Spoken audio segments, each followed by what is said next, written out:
Um segundo tema que eu gostaria de propor para os colegas para a gente refletir sobre a problemática da aprendizagem da cidadania, né, na perspectiva das crianças e dos jovens, na perspectiva da família e da escola, na perspectiva do social, é sobre essas três palavras, né?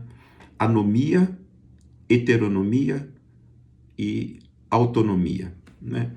A criança pequena, nos seus primeiros anos de vida, ela tem uma relação com as regras, com os costumes, com as coisas do social, caracterizada, né, pela anomia, né? A criança nasce, né, ela nasce filha do mundo, né? Ela nasce, ainda que ela tenha uma raça, que ela tenha um corpo, que ela tenha uma etnia, que ela tenha características biológicas definidas pelo seu DNA, pela sua herança genética, etc, etc, a criança nasce sem saber, sem conhecer, né, por definição, aquilo que caracteriza valores, costumes, hábitos, regras da sociedade do qual ela vai fazer parte.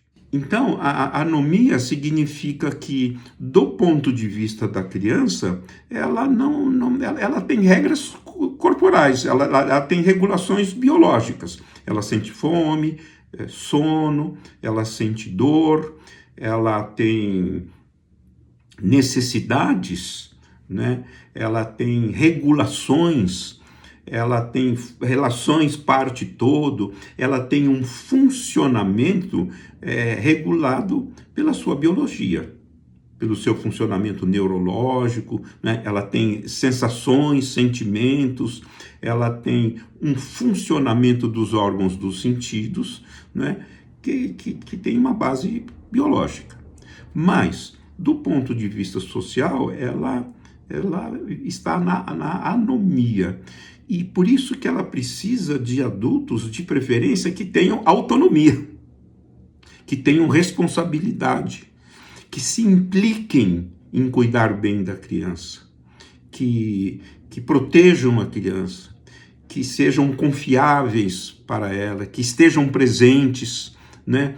Que falem com ela, que brinquem com ela, que cuidem dela, que pratiquem rituais de cuidado, de alimentação, de sono, de higiene, de estar juntos, de comunicação, né? De propor brincadeiras, etc., de uma forma autônoma, ou seja, um adulto que seja responsável, cuidador, presente, amoroso, implicado, né?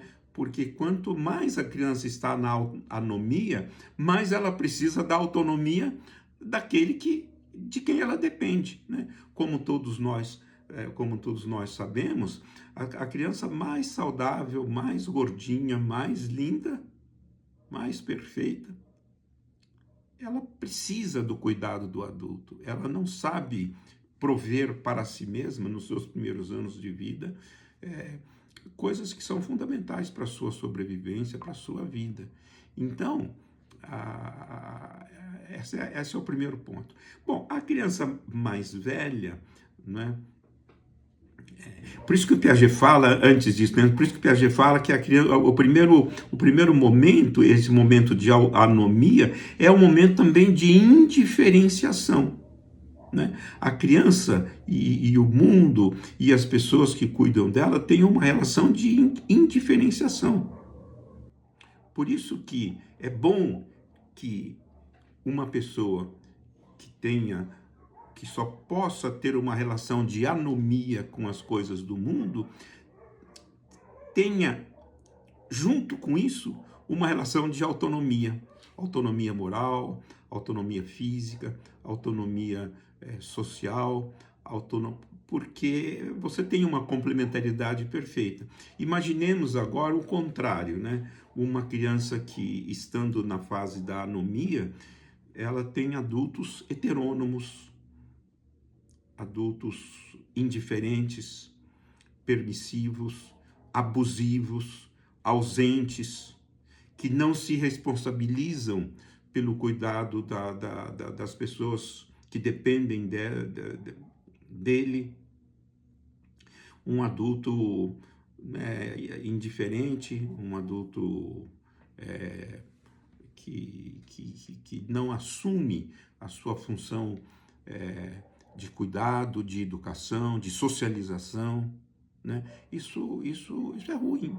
Infelizmente, nós temos muitos casos assim. As crianças são cuidadas por adultos que não têm autonomia, têm heteronomia, né? Agora, voltemos para as crianças, né? A criança, a partir dos 2, 3 anos, até os 6, 7 anos, ela tem uma relação de heteronomia. Heteronomia nesse sentido de que ela saiu da anomia, agora ela sabe falar, ela sabe expressar sentimentos, ela anda, ela corre, ela está tendo toda uma iniciação na escola, ela tem uma vida social muito mais forte, mais intensa do que ela tinha no primeiro ano de vida, etc. Mas, do ponto de vista do processo de cidadania, de socialização, ela é heterônoma no sentido de que ela depende de ordens dos adultos, né? As crianças, uma criança pequena, até os 6 anos, ela não entende o sentido de regra, nesse sentido adulto, forte do termo, de algo que regula por um processo que foi construído historicamente, discutido, debatido, assumido, valorizado, defendido, argumentado. Ela não tem essa... Ela não sai, ela aceita, às vezes bem, às vezes não bem, às vezes ela resiste. Ordens, vai tomar banho, está na hora de escovar os dentes, para de brincar e vai para a escola, né? Ela pede coisas, estou com frio, mãe, me dá uma roupa, eu estou com fome, eu quero isso, eu quero aquilo. Ela pede coisas, ela observa, né, aquilo que os adultos fazem, o como eles comem à mesa, o uso que eles fazem, por exemplo, do celular, né? Ela convive com as pessoas na escola, em casa, etc. E ela depende dessas ordens, dessas orientações, dessa roda, até desses combinado que às vezes ela esquece, que ela não cumpre, ela às vezes não entende ou entende de um jeito irregular, mas tudo bem, quer dizer, a fase de heteronomia, do ponto de vista do processo de desenvolvimento, ela é superior à anomia e ela é inferior no sentido da autonomia, porque a heteronomia supõe uma dependência em relação a algo externo, né? Uma criança precisa de uma ordem, porque se ela não receber aquela ordem, aquela orientação, aquela instrução, ela não faz. Então, a heteronomia é uma fase de diferenciação em que a criança está agora assumindo de forma autônoma algumas coisas. Por exemplo, a criança de 2 a 6 anos, né, de um modo geral, as crianças, elas sabem cuidar do seu corpo. Agora elas escovam os dentes, elas sabem abrir e fechar a torneira, elas sabem trocar de roupa, elas sabem pedir, elas sabem muitas coisas, né? A escola ensina muitas coisas para elas, né? A família ensina muitas coisas para elas aprendem muitas coisas e elas têm uma autonomia em muitos aspectos da sua vida, elas têm uma independência, né, em muitos aspectos da sua vida, mas, por outro lado, do ponto de vista, né, do nosso tema, da cidadania, elas têm uma relação de heteronomia. Elas dependem ainda de ordens, de supervisões, de orientações, de um ambiente protetivo, porque elas ainda não têm autorregulação nesse sentido particular que nós estamos discutindo. Aí o terceiro ponto é a autonomia. Vocês sabem que a autonomia é um conceito recente na história da humanidade e ele é muito valorizado porque ele expressa, né, que agora nós, como pessoa, ou nós, como grupo, adquirimos uma auto-organização, uma autorregulação e somos capazes de nos comportarmos, se sozinhos, de uma forma de autorregulação, de autocuidado, ou em grupo, de uma forma democrática, de uma forma republicana, de uma forma sociável, com respeito mútuo, com convivência com diversidade de opiniões, com respeito à autoridade, sem autoritarismo, de uma forma argumentada, de uma forma assumida, né? E a autonomia pode ser pensada em muitas dimensões, né? Por exemplo, a autonomia financeira muitas vezes a gente só consegue autonomia financeira quando adulto, né? O jovem o mais desenvolvido, a criança mais bem desenvolvida, não tem autonomia financeira, ela depende dos seus pais ou de alguém que provê, né, na nossa sociedade o dinheiro para que elas possam comprar as coisas e enfim, se beneficiar das coisas que ela precisa para a sua vida, para a sua sobrevivência. Então, mas você tem autonomia moral, você tem a autonomia emocional, né? Autonomia emocional, por exemplo, como é que a criança, por exemplo, a raiva, né? A raiva. Todos nós sofremos raivas, passamos por raiva, temos experiências que produzem raiva. Agora, regulação como é que eu controlo isso? Até que ter raiva, porque eu tenho ter raiva não significa matar, fazer coisas que prejudicam o outro, que prejudicam a si mesmo, que nos causam problemas, etc., que destroem, né? Então, uma coisa é o sentimento, é a emoção, é o sentimento de que aquilo está me prejudicando, de que aquilo está me causando um dano, está me fazendo mal, está perturbando o meu bem-estar. Outra coisa é o como eu expresso, é o quanto eu expresso, é a forma pela qual eu expresso esse sentimento, né? Há formas cidadãs de fazer isto.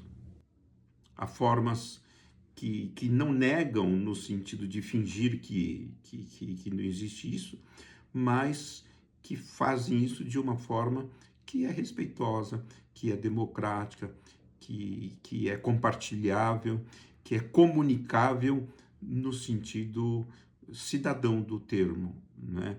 Isso vale para todas as emoções, né? Então, nós podemos pensar autonomia cognitiva, né? Por exemplo, olha que coisa maravilhosa e que coisa complexa. Por exemplo, o século XXI é também o século do direito à deficiência, né? Vocês sabem, hoje, graças à medicina, né, às vacinas, aos antibióticos, aos exames, ao desenvolvimento da saúde, né, da pesquisa na área da saúde, da tecnologia na área da saúde, as crianças não morrem mais, né? E cada vez a mortalidade infantil é um problema superado. Isso é uma maravilha. Por outro lado, muitas crianças sobrevivem com doenças crônicas, doenças recorrentes, com distúrbios, com limitações, com transtornos de diversas ordens e tal, e esses jovens têm direito ao mundo. Só que eles têm limitações, né? Não é culpa deles, e nem dos pais, nem de ninguém. Agora, como é que você cuida, educa, convive e possibilita, nos limites, né, de cada uma dessas crianças, né, otimiza, né, o melhor para elas e para as coisas do mundo e para as outras pessoas. É um grande desafio para nós. Nem todos nós, né, estamos preparados para cuidar de uma criança que, por suas limitações, por suas dificuldades, por suas características, né, ela tem dificuldade, por exemplo, de, de socialização, de discussão ou dificuldades cognitivas, quaisquer que sejam elas. Isso é muito interessante, né? Isso é uma característica, por exemplo, da aquisição de direitos, né? Os direitos são para todos e as pessoas têm escalas de desenvolvimento, de possibilidades, de recursos sociais, culturais, biológicos, neurológicos diferenciados. É muito interessante isso. Então, como prover a autonomia nos limites, né? E já que, né, anomia, heteronomia e autonomia fazem parte também do ciclo de vida. Então, uma coisa é a gente pensar isso na criança pequena, na criança mais velha, o velho, por exemplo, uma característica do velho, né, sobretudo daqueles que têm comorbidade, doenças crônicas, etc., é a perda de autonomia, né? Como é que você convive, né, com a perda de autonomia, com a restrição da sua autonomia por limites físicos ou sociais? Por exemplo, uma pessoa aposentada, ela não tem mais a mesma posição, o mesmo lugar, os mesmos recursos de uma pessoa que está em pleno trabalho. Ela é agora aposentado. Ele é ex, né? E como é que você aprende, né? O que significa, né? A nossa sociedade também é uma sociedade os velhos demoram para morrer, felizmente, né? Só que muitos velhos demoram para morrer, mas têm comprometimentos. Então, como é que você convive com pessoas idosas, doentes, que precisam de cuidados, né? Os filhos do mundo de hoje têm direito ao mundo, eles moram fora, trabalham fora, quem cuida dos velhos, como cuidar dos velhos, como cuidar das crianças que têm direito à vida, ao melhor da vida, mas que têm limitações. Enfim, são temas muito interessantes, né, que criam situações, problema, interessantes de serem discutidas, pensadas e praticadas no melhor das suas possibilidades no mundo de hoje, né? Antes, essas coisas eram vividas ou aconteciam de outros jeitos, né? Com 60, 70 anos, a maioria das pessoas já estava morta, por exemplo, né? Hoje, eu estou com 80 anos aqui falando com vocês. Não é bacana isso? Não é?